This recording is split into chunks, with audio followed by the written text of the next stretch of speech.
नमस्कार. जळगाव लाईव्ह न्यूजमध्ये आपले स्वागत. जळगाव बांभोरी रस्त्यावरील मानराज पार्कजवळ कार चालकाने अचानक ब्रेक दाबल्यामुळे पाठीमागून येणारी भरधाव रिक्षा कारवर आदळली असून या अपघातात दोघे जण जखमी झाले आहेत. पाहूया या अपघाताचे सविस्तर वृत्त.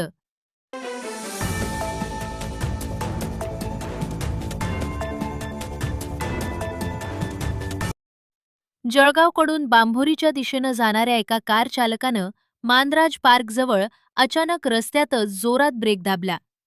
कार जागेवरच थांबल्यामुळे पाठीमागून येणाऱ्या भरधाव रिक्षा चालकाचे वाहनावरील नियंत्रण सुटले आणि ही रिक्षा थेट कारच्या मागच्या भागावर जाऊन जोरात धडकली.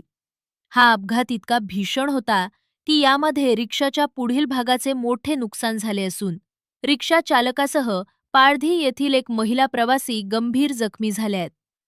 अपघात घडताच स्थानिक नागरिकांनी तातडीनं घटनास्थळाकडे धाव घेत दोन्ही जखमींना उपचारासाठी जळगाव येथील एका खासगी रुग्णालयात दाखल केले असून त्यांच्यावर उपचार सुरू आहेत.